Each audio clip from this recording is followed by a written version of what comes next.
Hi everyone, Christoph the Polish Geek, and welcome to another video of 2026. And now that it's still the beginning of the year, now it's time to do top 10 worst and top 10 best movies of 2025. Of course, starting with the worst, because again, if you've been watching me for those last few years since this channel was created, I always do worst movies first and then best movies next, because best movies is a much better and more positive list, and that's why I always start with top 10 worst movies of the year. So now welcome again to the top 10 worst movies of 2025, and there were actually plenty of stinkers this year. I mean, it's modern Hollywood we're talking about, so no wonder that. But before we get to our actual top 10 worst movies of 2025, let's start with few dishonorable mentions first. And the dishonorable mentions are The Running Man. And yes, I was kinda looking forward to this movie, but at the end it just turned out to be nothing but a pretty entertaining action movie, at least on the first glance. But it's one of those movies that the more time passes, the more you realize how really forgettable this movie really was. I mean, again, it was kinda interesting on a watch, but the more time passes, the more you realize that this is just one of the most forgettable movies ever. It's just that at the end of the day, it was nothing but a pretty generic action flick with a really bland main character and really bland characters in general. Captain America: Brave New World, and this on the other hand is perfect example of a modern Marvel movie. This is the movie that's the best compliment I can give it is that it's at best a wasted potential, because there were some interesting ideas the movie introduced, but then it almost does nothing with them, especially that the most interesting part of the movie was actually Red Hulk, and I was most interested in seeing him actually before actually seeing the movie, but then he was in a single scene and then they didn't really do much with him, and I was so disappointed. But other than Red Hulk, which is the one thing I remember best, and of course Sam Wilson, Captain America, those are the two things I remember best about this movie. I don't remember anything else all that much. This is how forgettable this movie is. Again, basically would say this movie again represents perfect example of what's wrong with modern Marvel. I mean, it's not necessarily among the worst of Marvel movies. I mean, it's still nowhere near as terrible as the Marvels or Captain Marvel, but again, it's in keeping with the tradition of modern Marvel. It's nothing really interesting. And again, at best, it's a wasted potential, and the best part is the Red Hulk, and then he was very underused. Lilo and Stitch. And yes, if you've been watching me, you know I don't like the modern trend of Disney live action remakes of their classics, and Lilo and Stitch is no different from that. I mean, I guess I could say it's one of the more harmless ones, but at the end of the day, it's pretty much, again, the original animated movie with all its magic stripped down, which is pretty much anything you could describe about any modern live-action Disney remake. But also, the ending is pretty terrible, because the ending of the original Lilo and Stitch was very much about family, how family is most important, and it was a really great ending. But this ending, it's clear that they very much changed it, as if basically saying, pursuing your dream and career is more important than your family. What? So yeah, the whole movie is basically just an animated movie over again with all its magic stripped down, and then the ending is basically a middle finger to the ending of the original animated movie.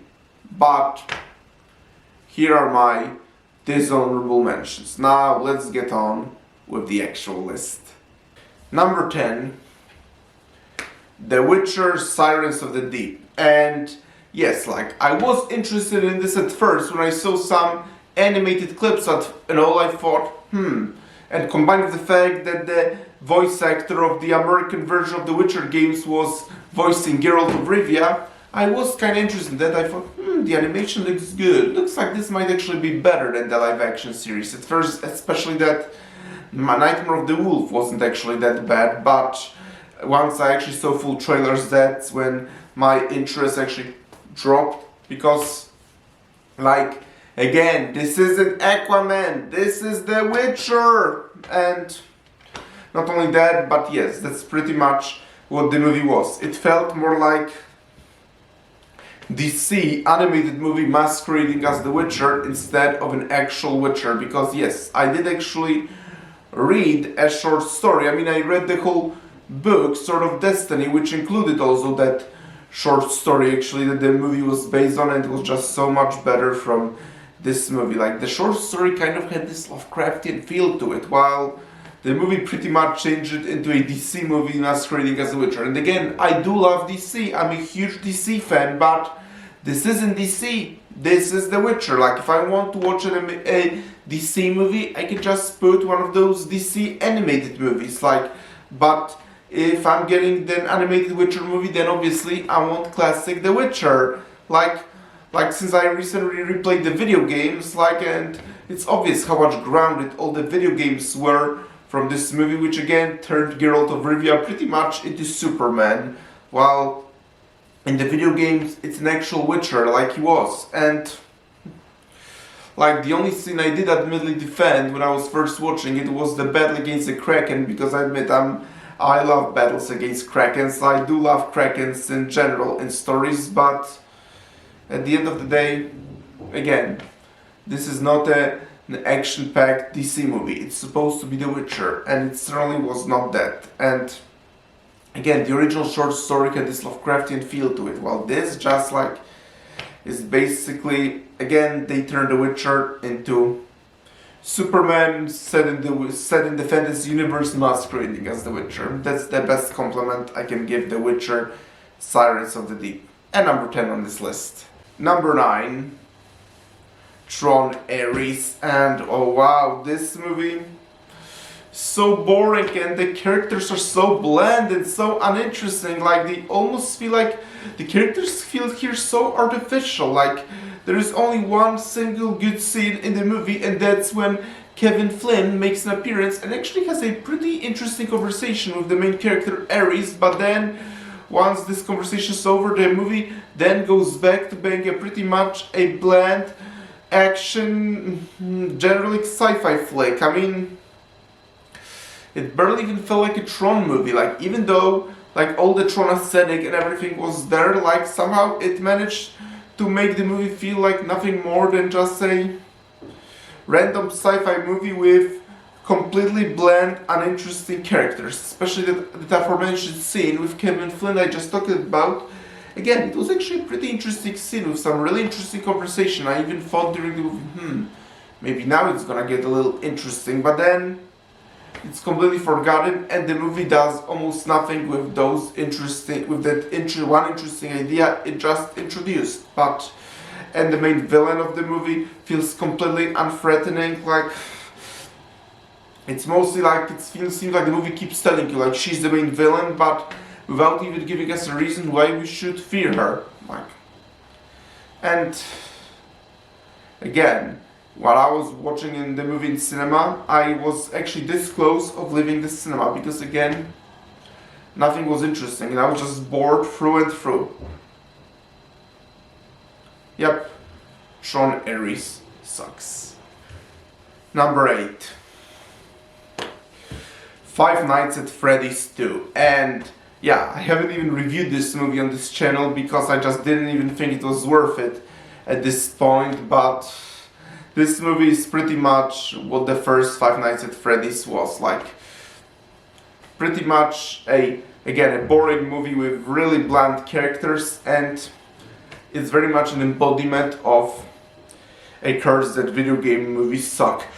Even though there have been several pretty good ones, like Super Mario Bros. Movie, Sonic Trilogy, but unfortunately neither Five Nights at Freddy's or Five Nights at Freddy's 2 falls into that category. If anything, I'm gonna call those like actually among the worst of video game adaptations. Again, I've never played Five Nights at Freddy's video games, so I never been interested in them, but like I'm sure that if you're a fan of those games, then you find those movies insulting, because for me, again, like the only somewhat interesting was when the animatronics actually coming to life, but like if you're not invested in the characters or anything, then none of it is interesting. And it wasn't even scary, and it's supposed to be scary. Like, yep, Five Nights at Freddy's 2 is pretty much the same movie over again. And if you remember my review back in 2023, I very much hated the first movie and thought that it was just completely bland. And Five Nights at Freddy's 2 is pretty much the same thing once again. Number 7, Flight Risk. And yes, I was looking forward to this movie when I first saw the trailers, because it was directed by Mel Gibson, and I do really like Mel Gibson. And again, the trailers did seem like an interesting action movie from Mel Gibson in kind of the style of 80s, 90s action movies, but the actual movie was anything but that. Like, the trailers were much better than the actual movie. Like, the actual movie, I mean, kind of interesting concept of those agents transporting a terrorist on the plane, but other than that, like, nothing in the movie worked. Like, the acting was terrible, and there was no tension because the characters constantly cracked jokes, basically making fun of the whole situation that technically was supposed to be intense, and as a result there was no tension whatsoever, and just nothing simply worked in this movie. And again, I was very disappointed because I really like Mel Gibson, so I was hoping that this movie would have a potential, but in the actual movie, nothing, absolutely nothing worked. So yes, Flight Risks absolutely sucks. Like, Mel Gibson, you're awesome, but come on, you can do much better than something like this. Number 6, and yeah, I'm shocked this isn't a number 1. It's actually a huge achievement for this movie that it's not number 1, because number 6 is Snow White and the Seven Dwarfs. And yeah, I'm probably as shocked as the rest of you that this isn't actually number 1, which is already a pretty huge achievement from this movie, ever since like all the marketing from this movie, and then Rachel Zegler opening her mouth and basically spewing her crazy bullshit and revealing her toxic personality. Like, there was absolutely no chance this movie would be any higher than number 1, but that's right.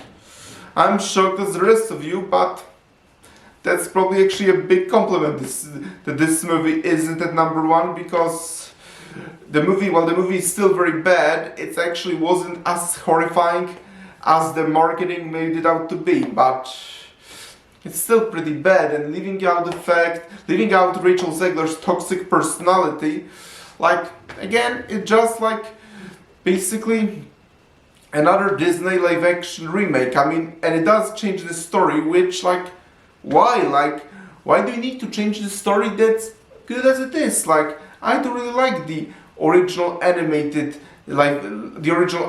Snow White. And again, it's like, again, one of those movies like, why do we need this? Which applies pretty much to every Disney live action movie anyway, and it's still not the worst one. Like, Pinocchio is much, much worse, but then again, that might be because animated Pinocchio is my favorite Disney movie of all time, and possibly my favorite animated movie of all time, so maybe that's why I'm saying that live action Pinocchio is still worse, as is Peter Pan, actually.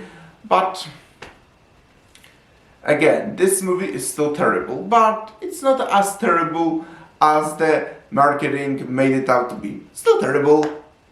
And coming in number 5, and I say that maybe from a pure objective standpoint, actually, I would say that it's probably slightly better than the one that just came, but because of personal reasons, I'm putting this higher. So coming in number 5 is live action How to Train Your Dragon. And yes, like, from a pure objective standpoint, I say this is a little bit better than the live action Snow White, but the reason I consider it worse is because I do love How to Train Your Dragon animated trilogy. Like, I think it's one of the best animated series ever. Like, I really love the animated How to Train Your Dragon with How to Train Your Dragon 3, The Hidden World, by far my favorite of the three. But again, DreamWorks learning wrong lessons from Disney. Like, why do we need this? Like, the animated trilogy is great as it is, so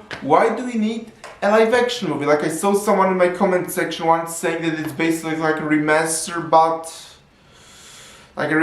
so it's like saying that animated projects can tell quality stories. Like, but that's what I'm often saying on my channel. An animated movie can completely be much better than a live action movie. Like, if you basically remove animation from How to Train Your Dragon, then you're very much stripping down its magic. Like, there are some really enjoyable things of this movie, and I can't say the story is bad, but the reason the story is good is because the story of the animated movie was good, and this story is pretty much the same story as the one of the animated movie. So obviously it's gonna be interesting, but the only reason it's interesting is because the story of the animated movie is pretty interesting. So you could say that anything that's good in this movie is something that you've seen before, but better. And don't even get me started on the cringy Astrid casting. Like, this just is unforgivable. But again, it's one of those movies where, like, basically the biggest compliment you can give this movie. I mean, like the most positive way you can speak about this movie is like pointless at best. But yes, that's the reason it's higher than Snow White, is because I find it even more frustrating that it exists. And DreamWorks is clearly learning very long lessons from Disney. And I'm not saying How to Train Your Dragon 2 in theaters either. Like, just as I didn't see this one, I'm not gonna see live action How to Train Your Dragon 2 in theaters either. Because if we truly want those companies to give us new quality original stories and stop with that type of bullshit like we see here, then we really need to stop going to movies and giving them our money. Again, you do you, your choice. But personally, I refuse to see How to Train Your Dragon 2 in theaters, just as I didn't see this one. Number 4. Jurassic World Rebirth. And yeah, like, Jurassic franchise is a franchise that should be retired long ago already. Like, the original Jurassic part was a great movie, and like, it with a really interesting concept, and the dinosaurs, they'll still look so real and it all aged so well, but like, none of the sequels ever very much lived up to the original. And while I thought that Jurassic World wasn't that bad of a movie, actually it was pretty much like a soft reboot of the original, but it wasn't that bad. But then Fallen Kingdom and Dominion were both horrible, but this is on a whole other level. Like, even Fallen Kingdom and Dominion basically makes me tempted to say I was a little too harsh on them after seeing like this. Like, Jurassic World Rebirth is easily the worst movie in the franchise. I mean, which says a lot considering what, again, Dominion and Fallen Kingdom already were. But again, this one is simply the worst. All the characters were boring and bland, and like, the story was completely uninteresting and completely unengaging, and even there was very little dinosaurs, and even when they were, like, they didn't even feel like a threat. It was mostly basically like, oh look, here are dinosaurs, because it's a Jurassic World movie, and that's the only reason they threw dinosaurs there, even though they felt more like an inconvenience than an actual danger that those dinosaurs are supposed to be. But it's time for the Jurassic franchise to retire. I mean, there was time for it to retire long ago already, but Jurassic World Rebirth is easily the worst in the franchise. I mean, not that other sequels were particularly good either, like especially Fallen Kingdom and Dominion were horrible, but Jurassic World Rebirth somehow managed to be much worse than any of them.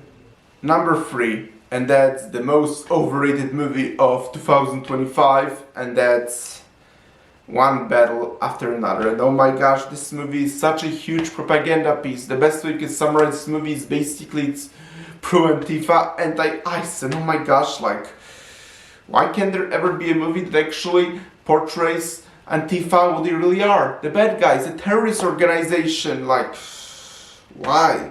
And again, and not only that, but this is also the worst time ever to make this movie. Like, current political climate, I mean, like, maybe in like 30 or 40 years, like, you could do such a movie as a satire and basically making fun of the modern day, like in, again, 30 or 40 years, but right now, I'm actually, seriously, but I've seen also some people basically saying that the main characters of this movie aren't meant to be sympathetic. Whatever, I don't care. Like, all I know is that this movie, again, is nothing but a propaganda piece, and worst of all, the main characters, none of them are interesting. Like, they're so unlikable that you find it very hard to root for them. Like, yeah, the main villain, like, he's objectively pretty evil and all, but even he has more depth than any of the main characters, who come off as nothing more than just basically a bunch of emotional crybabies with little to no personality. But yep, one battle after another, the most overrated movie of 2025, and number 3 on this list. And coming in number 2 is Fixed by Genndy Tartakovsky. And oh my gosh, like, this movie basically made me very uncomfortable. Like, there were so many inappropriate sexual jokes here, and that made me uncomfortable. Like, I've seen some people saying that this is Genndy Tartakovsky's sense of humor and it's not for everyone. Well, if that's the case, then it certainly wasn't for me. But even leaving that out, like, I do love Genndy Tartakovsky's work in the past, like Samurai Jack, and I also thought Primal is by far his best work. Like, I really loved Primal, and even 2D Clone Wars was pretty good, even if I'm one of those guys that actually prefers the 3D one, but whatever. Like, I did really enjoy Genndy Tartakovsky's work in the past, but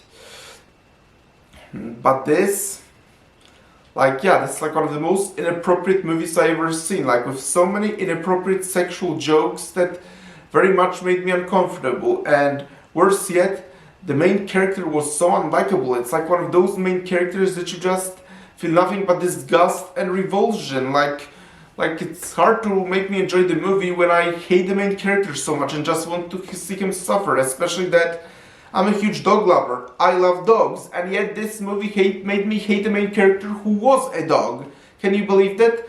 I'm a dog lover, and yet I very much hated the main character who was a dog. But this movie somehow managed to do this. It made me hate a dog. A main character was a dog. And combined with so many inappropriate sexual jokes that just made me uncomfortable, and one of the worst movies of 2025. But my number 1 worst movie of 2025 is Mickey 17. And I was kinda interested in this movie when the trailers came out, especially it was done by the same director that did Snowpiercer, and I think Snowpiercer is a quite good, interesting sci-fi flick. So, because Mickey 17 was being directed by the same director, and again, the concept of cloning and all seemed really interesting, that I was kinda interested in Mickey 17, but again, the actual movie is nothing more than a huge propaganda piece against Donald Trump. In fact, the whole movie felt less like an actual movie with any story or substance, and more like basically like a long rant against Donald Trump, and basically the director and the writers just basically just keep reminding the audience of how much they hate Donald Trump. We get it, you disagree with his politics, you're not happy that he's in office, okay, fine, but give us an interesting story, okay? We don't care about your politics, we just want an interesting story. And the movie even did introduce some quite interesting concepts, but then it did almost nothing with them. Like, basically introduced a concept and then went back to being basically a long rant against Donald Trump. Again, I try my best to avoid politics on this channel, but if it's as strong as it was in this movie, then it's just impossible to be avoiding it. Like, when they say that Hollywood is just nothing but a political propaganda, like, Mickey 17 could be considered a perfect anecdote of that. Like, because again, whole movie is nothing more by basically writers and director all ranting of how much they hate the current occupant of the White House. And like, I I actually even didn't stay for the ending because I was just tired of because I was just so tired of it, like especially that. And again, I don't generally engage in politics. Like politics in general makes me depressed, and I just, because this is such a divisive subject, it does nothing but divide people. So I actually do my best to completely avoid politics, and I don't need a movie that basically just like, which are supposed to be escapism, not propaganda pieces. Escapism. Movies are supposed to be when people try to get away from politics, and again, the movie even does introduce some interesting ideas and does nothing with them, but at the end of the day, Mickey 17 is hardly a movie. It's, at the end of the day, nothing more but a huge rant against Donald Trump.